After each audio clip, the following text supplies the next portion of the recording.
everyone. Welcome to this edition of the Athletes Hub. Now, I think we're going to do something a bit more different today. We're going to look at a series.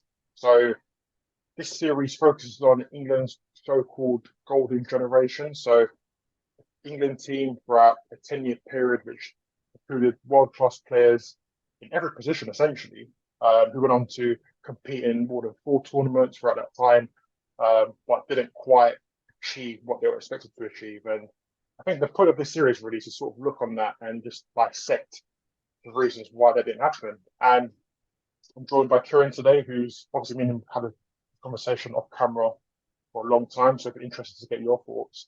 So, Kieran, when I say the England's golden generation, I mean, look, this team had world-class players who played in the Premier League, some played abroad in other leagues around Europe. A really good squad of talented players, but they couldn't win anything. And is there one reason why that happened? Do you feel like it comes down to one reason, or is it a combination of different factors as to why England's golden generation didn't quite reach those heights that we expected? Um, well, I think one of the main reasons would be the competition. Everyone says that was the golden generation, and I agree. From 1 to 11, you're pretty much talking about most players are on that what you would call world class level. But you had the world champions Brazil, who won two international tournaments between 2002 and 2010. You're talking about France, who won the World Cup in 98 and the Euros in the year 2000. Both of those teams, you have to would say, were better than England. So competition was definitely high. And there were other teams around Europe also that were still pretty strong, and performed well in the tournaments. I mean, they should have definitely done better. They should have at least semi-finals, which they didn't do, of any tournament. Yeah. Uh, I don't No, know. I agree with you with the competition. I feel like throughout that 10-year period, there were amazing teams. And I also had this argument with kids today who say that, this football was great. But I'm saying, if you lived throughout the 2000s, we had immense teams, immense players. Like, generally, in my opinion, I feel like the decade of the 2000s was probably the best footballing decade that I've seen personally in terms of the quality of players on show, the tournaments that took place. Um, and I agree with you, there were a lot of great teams in that era, but we could argue instead that that generation of England players were just as good. And if we look at the tournaments that England kind of went out in, apart from the 2002 World Cup, where they came across that amazing Brazilian team, you look at the Euro 2004, where they lost their penalties to Portugal, and also the World Cup in 2006, where they lost the penalties again to Portugal. These are two instances where they weren't really played off the pitch or they weren't really beaten in bad fashion. It was just a case of maybe a bit of luck and then went out. But I think if we're saying that there's competition, I agree to an extent, but I feel like this team of players, likes of Beckham, Scholes, Gerard Lampard, Ashley Cole, Rooney, Owen, I mean, come on, these players get into any team during that era. Do you know what I mean? So Yeah, I agree. I think that they probably was a case of, yes, there was great teams also, but I feel like there's no reason why this team shouldn't have won a trophy throughout that period. I think also you have to look at I don't think England really. I mean, could you say they ever peaked? But I mean, even to qualify for the 2002 World Cup, was a struggle. I don't know if you remember, but it was a big struggle, and they had to Was that rely the on, Beckham free kick that took place? yeah, Yeah.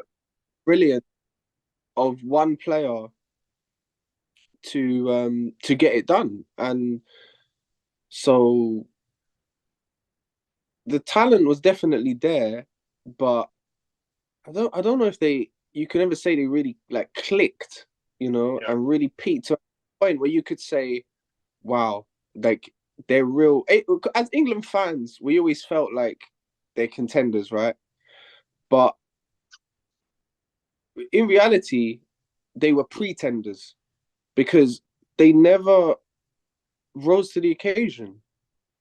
And the one tournament where I would say, okay, they look like they're actually going to do something special here was Euro 2004, yeah, which was Rooney's debut tournament. And he was phenomenal. I don't think that any team in that tournament that came across him was really ready for the package that he was bringing. He was fast, he was strong, and he was fearless. mm, I remember him spinning Zidane when we played France in the group stages, and even I was like, "Wow, this is not even the player that I thought he was at Everton." Because at that time, I don't think he joined United yet yeah. and ruined his career. That was a summer before he joined the club. Yeah, Yeah, he was phenomenal. I think the turning point um in that tournament was when he got injured, right? Yeah, yeah, good. he got Against Portugal, I think it was. Yeah, yeah. That changed the whole dynamic.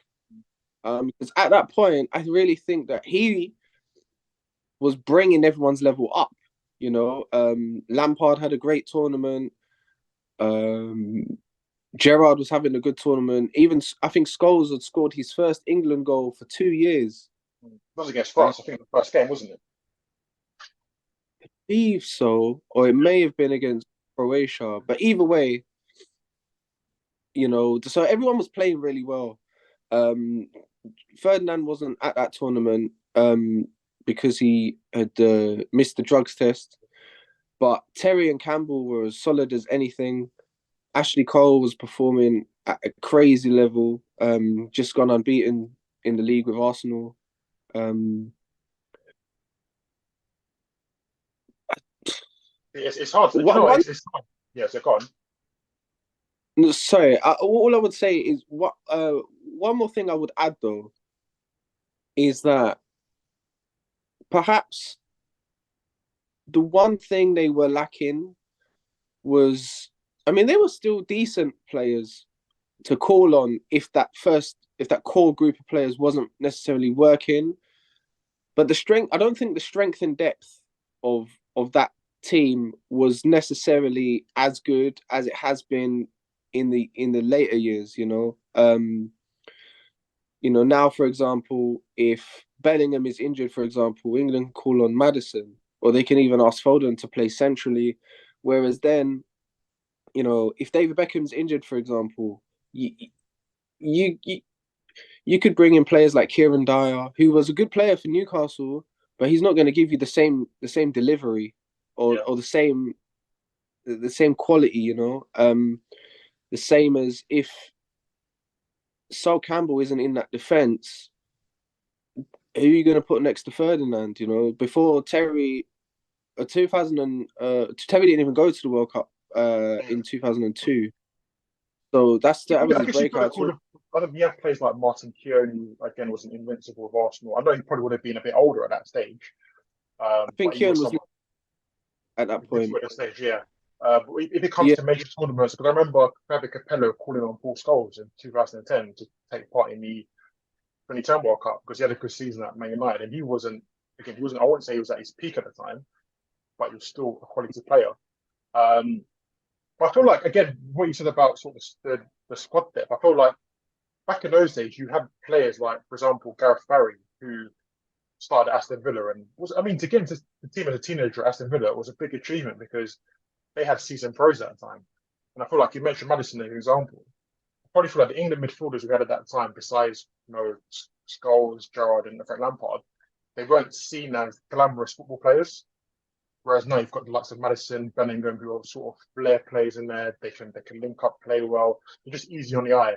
Whereas players like box to box players like Gareth Barry or James Milner, workhorses, they weren't necessarily looked at as, I guess, glamorous players. And I also feel I know we'll talk about this in a different episode, but I feel like the tactical, I guess, there were tactical decisions throughout that period that kind of I felt like hindered the team. So, for instance, there were players like David Beckham who was going to be in that team. If Beckham was fit, he was playing for England. Where that again, if the balance wasn't right, I still feel like managers try to squeeze in players. Whereas I think in 2023 now, you've got a manager in Southgate who looks for balance. So again, he's not afraid to put in a player who maybe isn't as popular as long as the balance is right in the team. Whereas throughout that, 10-year period in the 2000s, I felt like managers at all costs had to make sure that they got in the players, not necessarily the team's balance didn't really come first. I felt like it was a case of we have to get this player in. And people were saying for years that Gerrard and Lampard can't play together as a two-man midfield.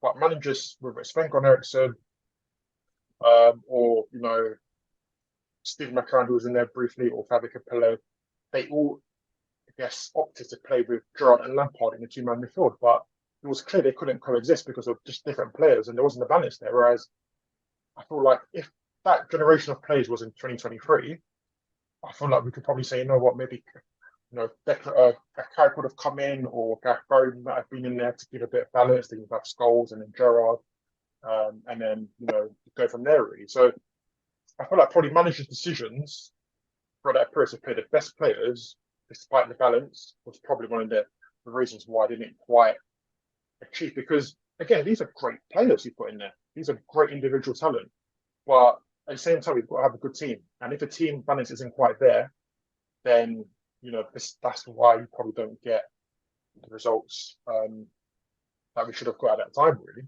And what do you think? Do you think that maybe team balance was an issue at that point as well?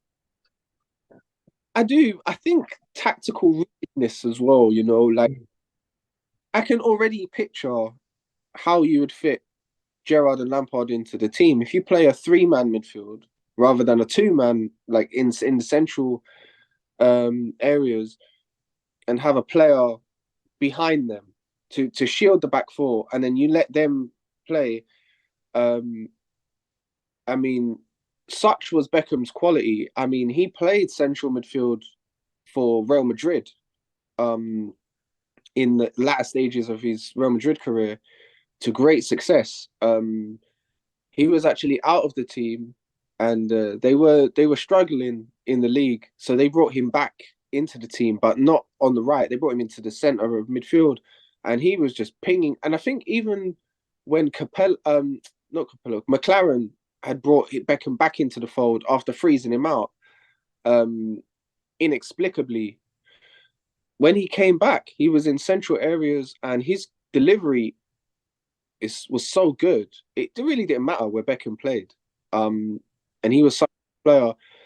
So I think tactical rigidness also hurt the team, because if they did have and don't get me wrong, I'm a massive Sven fan.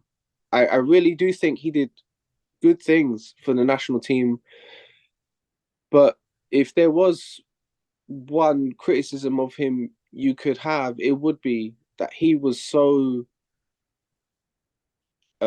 rigid in the way that he set up that he didn't really allow the players any positional freedom. Like today, you would see certain players in team at club level, or even like with France. Let's use France as an example.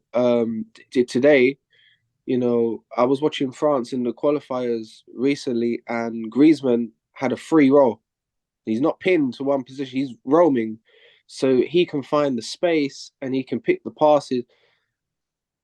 England have never, they never at that time had that kind of fluency, Yeah, and I think that really hurt, like yeah, Gerrard, Lampard to a lesser degree, because I do think Lampard, his goal return for England suggests that he did, and I do think that Lampard was a good player for England, particularly between 2004 and 2010. He was one of the more reliable players. mm, Um, yeah. I think when it comes to the coaches and the tactical aspect of it, we'll definitely touch upon that in a different episode. Um, but I feel like again one of the reasons why that period of players, and I think to their admission as well, I think a lot of former players have come out and said that you know, when they were at their clubs, you know, the competition was so high between the teams that when they went to England camp, they just couldn't gel. And I feel like probably the thing that Gareth Southgate's probably got, um, I guess, spawned with the current England team is that they're so together. You know, regardless of what team you play for and what the competition is like, when they go to England, you actually enjoy it. They want to be there. They want to, you know, integrate with each other, and they've created that great atmosphere and that culture that translates onto the pitch, especially in major tournaments. A lot of players in that generation came out and said that, you know, some of them didn't enjoy going to England because they felt they were excluded if they didn't play for the top four teams, and they just couldn't look past that competitive edge at club level. And I think that was probably one of the reasons why, you know, they didn't quite gel. I think they played together, but you could tell that there was also friction there. You know, because again, competition was so high. United, Arsenal, Chelsea, you know, these teams were fighting for the league every year, and I guess they couldn't quite look past that when they went to international camp. But I feel again, I'll go back to your point about other teams being better at that point. But again, England went out of two major tournaments through penalty shootouts. You know, apart from the Brazil game where Ronaldinho had that ridiculous goal against Seaman, I feel like England weren't far off probably achieving something. Again, Rooney being injured against Portugal in the quarterfinals of the Euros. It's just small margins here, small margins. And I probably think to myself, you know what? England just not lucky during that period because to go out of two tournaments to the same team by a penalty shootout, you know, sometimes luck does come into it there. But maybe I feel like that period of players as well. I feel like they lack mental toughness. You know, we're talking about players now who've gone to the Euros final, an World Cup semi-final, and recently an World Cup quarter-final. As much as that golden generation had brilliant football players, did they lack mental toughness when it mattered most? Do you think? I don't really ever like to speculate on someone's mental aptitude, but what I would say is that I do believe that the expectations were so much greater at that time. Um, I think it almost kind of worked against the players that in Euro '96 they hit the semis and they went out in controversial circumstances in the World Cup in '98. So everyone's thinking, okay, we can keep 11 men on the pitch in 2002. We can really, have a good run at this tournament. Um, I don't think we were particularly great in 2002, but when the Euros came around in 2004, I think there was a legitimate expectation. Now I think certain players are starting to hit a certain level, especially like Lampard. I think 2003-4 was like his real breakout year. Um, I think he even outperformed Paul Scholes that season, who was the benchmark for an attacking midfielder at that time. So we really had, and Rooney was the wild card. Everyone was kind of hoping he was going to do well, and he exceeded expectations.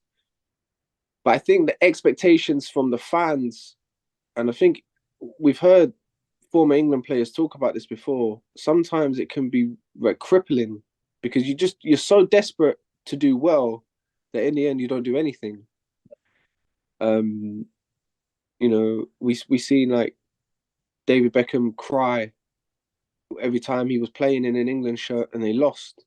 And I believe that emotion was real. Those Just like players, Paul Gascoigne, so I think Paul Gascoigne, I think his breakout moment was in the 1990 World Cup where he lost to Italy, I think. And then Mhm. that iconic picture of him crying at that tournament as well made him like a national hero at that time. Yeah. I, I don't think they cared too much, but I certainly think they let their emotions kind of hinder just being in the moment. And I think the difference now to that generation and the previous several tournaments now with that the golden generation played in is now there's a manager who's been there himself, played in a major tournament for England, and he's messed up. You know, in Euro '96, Gareth Southgate missed a penalty, Yeah. um, and England home. So he knows the pressure, and he knows what comes in the media afterwards. Um, so I think that helps as well, because he's more relatable for the players. He's not just the manager, he's not just the coach, but he's also someone that the players can confide in because he's got that experience. But they didn't have that in Sven-Göran Eriksson or Steve McLaren, and certainly not in Fabio Capello. But Yeah. that's a Yeah, I say 100%. So yeah, I agree. I feel like it's not just one factor to kind of determine why that generation didn't quite achieve what they wanted to achieve. I think sometimes in football you just need to be lucky.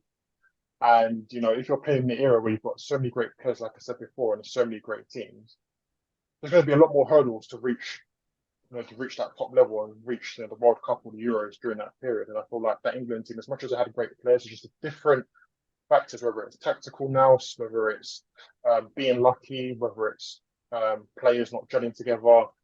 There's just different things that kind of run into that period where it looked like a team sometimes full of individuals rather than a team of a collective team. Whereas I think the Brazil team, as much as a lot of them played in different parts of the world, when they came together, I think that's probably the most complete football team. Apart from maybe the Spain team in 2010, I think that Brazil team in 2002 probably the most complete football team in terms of every position that plays world class, and a team that you came up against, you thought, you know what, like, we generally haven't got a chance to beat this team.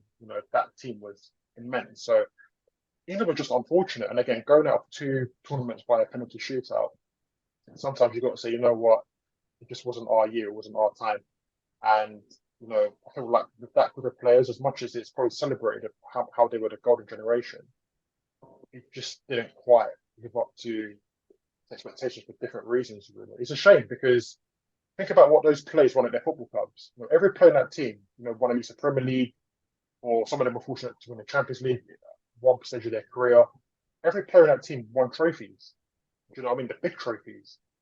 And Mhm. the fact they couldn't do it on an international stage was probably the biggest disappointment that they would probably sort of admit to, really. But look, Kieran, look, it's been good. I mean, I think we've started the series off now, so we hope to get more episodes in. Guys, keep up with the series. Let us know what you think in the comments. What's the main reason why this golden generation of England couldn't win a major tournament? Let us know in the comments. Keep up with the episodes coming your way pretty soon. And Kieran, man, it's been good. It's been good.